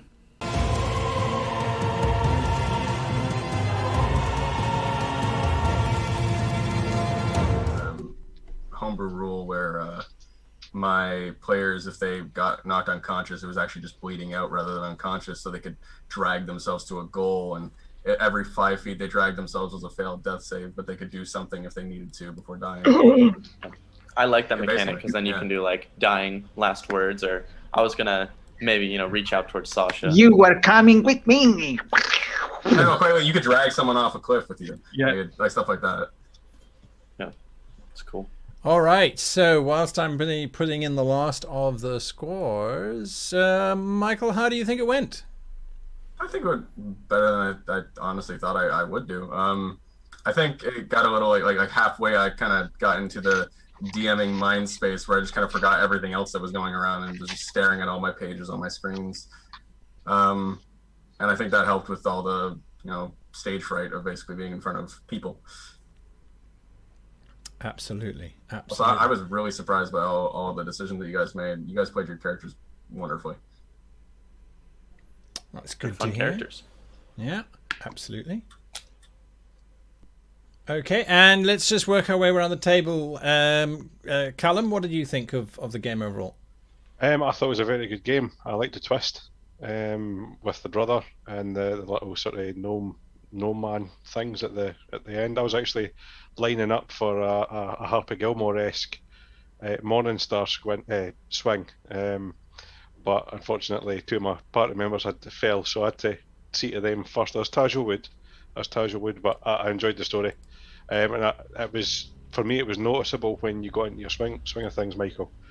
That it just seemed to flow a hell of a lot better. It wasn't bad to start with by any stretch of the imagination, but there was definitely a switch that was flipped. Maybe about a quarter of the way through it. Thank you. That's good feedback, Tom. Yeah, I thought you, to follow on from that, is you were a really good reactionary DM. Like, we all threw various things at you, crazy things as well, and you just handled it so well. But also, given that none of us have played a session together before, I thought the whole group had a real good chemistry, and we all bounced off each other and played the characters brilliantly. So that was great fun. Excellent feedback. I completely agree. I did like how everyone sort of handed over to each other, which is fantastic. Chaz? I think you did a really good job with the amount of time you had. Is when I usually play, I run 6-hour sessions or so I tend to run things a little longer. But I think you did a great job of including a lot of details in the short amount of time, and giving everyone something to do. So I thought you did really well with your time management. Thank you. Absolutely. And Matteo? I do agree, especially with Sasha. Tom, you had very good thinking on your feet, especially when we started going bananas. And sometimes maybe some pacings every now and then, but a really good job. And especially when you portrayed the goblin and the kobolds, I really like the small people, especially in my games. They're full of them. Really good job. Thank you. I think also the point to make is you had to step in very, very late on, because I think it was Sasha was ill. So Yeah. that took huge I bravery. I will say Stefan and I have worked on this for a while. Honestly, I have a lot of this to thank to him, because this was kind of like a brainchild of both of us together. We threw ideas at each other probably 3 a.m. for me. Wrote this all together, and then I basically wrote out the notes for today for all the mechanical stuff. But thank you. That's absolutely fantastic. So I have realized that I don't actually have the link to the right scores. So I've been filling in the new scores, and I've been shouted at, being told that I should just look at the 13th of May. I don't have the 13th of May. So I'm going to wait for them to figure that one out. I do think that just from my feedback and something that I was seeing in the chat itself is that everybody definitely seemed to enjoy it. There's no doubt about that. Something that I found a little bit interesting, you tended to describe a lot of the consequences to the players as well, to the player characters as well. Is that something that you normally do? Do you mean I described it to the character rather than to the PC themselves? No. In terms of, you described the PC waking up and feeling a little bit groggy, or the PC muttering things and that sort of thing. Is that a normal thing that you do? Yeah. A lot of the time I try to keep there's a reaction and an action to everything that people do. So if somebody's drinking a potion, for example, it probably tastes horrible, and it is, but it helps, and it's one of that dichotomy of I hate drinking this, but I mean, I'm an adventurer and I can deal with that. Nice. Okay, fantastic. Apparently I've now got the link on Discord somewhere, because it's the usual, it's me. So here we go, and let's see those scores coming through. Okay, fantastic. Right. That means everyone's going to have to wait a few minutes longer for me. So here we go with another random video.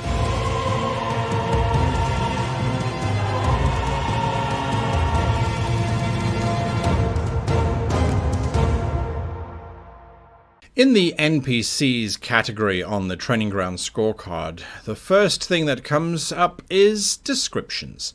Describing your NPCs is as important as describing a battle or the location that the characters are in. NPCs arguably are going to feature in almost every role-playing game that you have, apart from a few exceptional circumstances. So making sure that your descriptions are well presented, are engaging, and are unique for each NPC to make them feel different is absolutely critical. Looking at the descriptions used in the game or in your own game, are you giving your NPCs as much love and attention as they truly deserve? Or are you simply using them as cardboard cutouts to fill up your blank and empty world? It's all about the personality of your NPC and the personalities score section of the NPCs category of the Training Ground scorecard, and making sure that the personalities of your NPCs remain consistent as well as predictable is equally important. You have to make sure that you have NPCs that are angry, that are happy, that are excited, that are demure, that are reserved, that are nervous, that are skittish, that are surprised, or that are shocked, or harried, or harassed, or harangued. All of these wonderful kinds of emotive situations, you need to make sure you bring that to your NPCs. A neat little trick that I have used for a long time is when I write down the NPC name, right next to them, I'll write down their standard emotion that they are experiencing on most days. The blacksmith might be angry, the baker might be happy and cheery. By making that note, every time the PCs visit them, they are the same emotion. Yes, I know it's not real, but on those few occasions when the NPCs are visited and they are the opposite of their usual state, the PCs will pick up that something is wrong. Now, of course, the characters, the NPCs, will change that state during their interaction with the PCs. They might start off happy and bubbly, but as the PCs talk to them and tell them that everything is bad and miserable, they might adapt and adjust their tone accordingly. That's how a sympathetic NPC should work anyway. So we have to make sure that our personalities come to the fore for each NPC that the PCs have a meaningful encounter with. Not for every NPC, just for the ones that the PCs actually engage with. Logical actions under the NPC category is a very difficult space to play in, especially if you are desperate. Logical actions refer to the NPCs within the game taking logical steps. If you've established that an NPC is a good NPC and that they are doing good things, if you suddenly have them murdering someone in cold blood for no reason other than it would be dramatic, or you needed to silence the victim quickly and your only available NPC was the good one, that's not a logical action. People don't suddenly change or twist on a dime. They have reasons for suddenly changing and twisting on a dime, and if you don't, if they just change because you needed them to, they no longer are taking logical action. A baker should be baking bread, not gutting a fish, for example, unless they're making fish pie. So by making your logical actions, or making your PCs have logical actions, it implies that your PCs are existing in their world, in their space, and that they are real characters who will have motivations and drives and needs and wants, and so could suddenly become a sociopathic killer on a twist, but are unlikely to.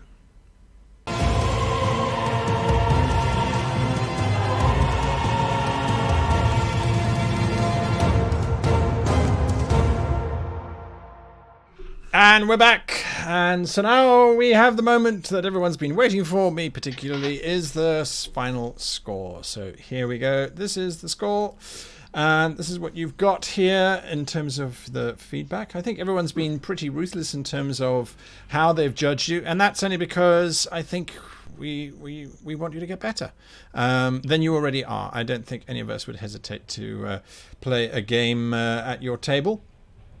I think if we look at rules application, used appropriately, and frequency of use could be something to look at. Did anyone think that Michael was using them too often? Any of the players? No. No. No? Okay. Yeah. All right. Moving on. Story looks pretty solid there. The tone, I think, looks like people were saying, well, you can work on that. I thought your immersion was quite good. But again, perhaps it's just some more descriptive words and that sort of thing. NPCs you scored well on across the board, except for logical actions. There were some things there that people were looking at. Perhaps the blacksmith and not going after his hammer, not going into the cave. I think that's also understandable as well. It's like, well, I don't want to give away what's in there. So I think that could be something to look at. Your style, I think, generally very well. Everyone is giving you good scores there. Just the senses to work on. You gave us the taste. I thought that was really good. Grapefruit, definitely something that's awful there. And sounds, you definitely did the sounds and things. So I think that's not terrible. Controlled environment. I think perhaps you were fairly methodical when it came to initiative, but outside of initiative perhaps could be something to look at. Equality of time, of course, is the same thing there. It's just making sure each player gets the same amount of time. But overall, those scores I think are absolutely phenomenal and reflect the fact that we all had a great game. I'm going to just have a look and see if chat has got any commentary. No, chat is talking about the fact that Twitch has been crazy and insane, and they're debating dragons. So that's chat being chat, as we love them for doing exactly what it is that they're doing. Absolutely. I mean, that's brilliant. As long as you guys watching had fun and had the same sort of score in mind, or perhaps if you do have any final thoughts. There's debates on who baths in acid now, so there we go.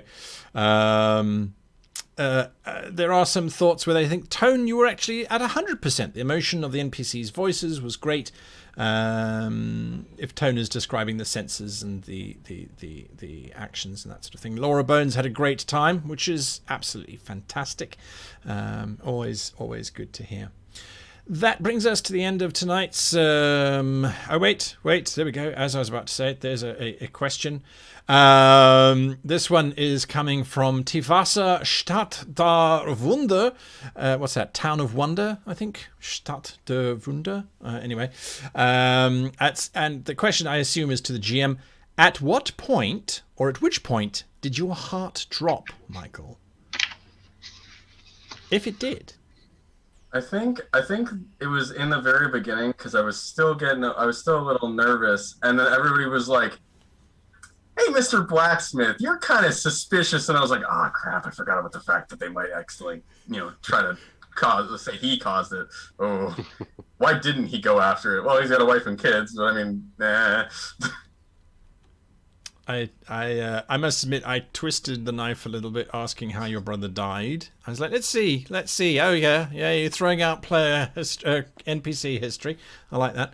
Eric van Roxalots asked the question to the players: what did the players want more of? Let's start with Callum. More Scottish accents. just across the board. Were they complete shit? Were they just no? They were, I should have mentioned that. I thought they were very good. You warned me beforehand, but there was nothing to warn me about. It was quite good. You're Canadian, so I suppose you're halfway there anyway.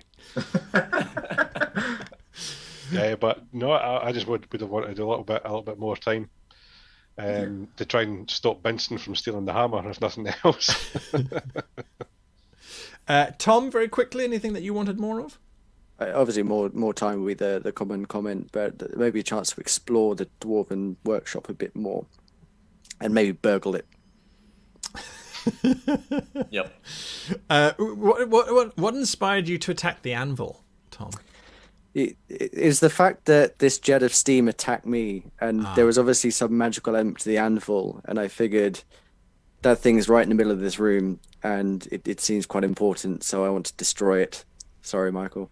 I had an AC for it because I was like, I feel like someone's just gonna smash this thing, and it is technically the source of his layer action. So I was just like, yeah, I'll give it an AC, and then you immediately attacked it. I was like, there it is. There we go. You gave me a power glove, so may as well try it out. Why not? Chaz, anything that you wanted more of? I mean, there wasn't a lot of time for it given the constraints of the show, but I think the combat, it would have been more fun if there was, more rounds or more actions to be taken by everyone to see kind of like their adventures. So, like fighting and combat is kind of where they shine. So I think, but with the constraints of time, it was understandable that there wasn't more of that. Yeah. Matteo? Well, given the constriction of time and there is also combat, I would have loved to explore more about the dwarfen motivation, or why we should help you, why not, why your brother did this to you, and especially why these creatures are corrupted. There's so many questions. But yeah. Well, that's a good sign because it means you want to know more, which is always good for the GM to have. You do want to know more, which is great. So I really like that. And I think that from my side, yes, just more time. I mean, that's what we always want. And that to me is a good sign. When your players are going, I wanted less time to play, actually. I thought you could have wrapped up in 10 minutes and then we could have done something interesting. I mean, that's what you definitely don't want. So the call for more time on everything, I think, is very good. Anyway, folks, we don't have any time for any more questions, even though there's some great ones. But we are out of time. So I believe that some housekeeping is in order very, very quickly. Firstly, thank you very much to Michael for coming in and running this game for us. Really do appreciate it. Thank you very much. And thank you to all of our players for coming in and playing. We must remember, just because Michael is the one being scored, everybody else is still being watched and scrutinized, going, "Oh well, is that really the right choice? Is that a good choice? Is that a good play?" So I do thank all of you for coming in and giving it a shot and having a good old time. Thank you to all of you for watching. Now, in terms of moving forward, if you have not yet heard, Circle of Will Builders will be taking place on the 5th of June. It's a one-day convention on how to make kick-ass campaigns, also known as How Not to Be Boring. That is presented by myself, World Anvil, Dungeon Fog, and Kaora the Cartographer, and I think it's going to be something to watch. It is a live stream starting at 4 p.m. GMT on the 5th of June. So hopefully you can join us for that. Should be a lot of fun. And without further ado, I think if Laura's just left us already, I think I'm the one who has the power to do it. I've got to switch over to Twitch very, very quickly. Give me just a second here. One last question while I'm setting this up, Michael. What would you have done differently? If I were to have done something differently, it probably would have been to have made it that the crystal wasn't broken, just that it didn't have a charge left, and he had some way to give you that, so that maybe, if the hammer had hit the gem on one of you, you could have used it in the battle. Nice. Okay. Perfect. I don't know how to do this because I'm an idiot and I haven't given the power to the marketing goblin on how to do it. So all of you on Twitch, I thoroughly recommend you head on over to the Dungeon Fog channel. They're currently live. It is Till and the artist of Dungeon Fog, Tony Trauner, and they are talking about the maps that won the competition for the best map, Master of the Tools. They are going through the runner-up map, I believe it is, and talking about all these new cool features. So if you are a map maker, head on over to Dungeon Fog and have a look. And I will correct Twitch, I promise. I swear to you I will. Anyway, all of you, thank you so much for playing. Thank you so much for watching. And from all of us to all of you, all I have to say is thank you, goodbye, and happy gaming.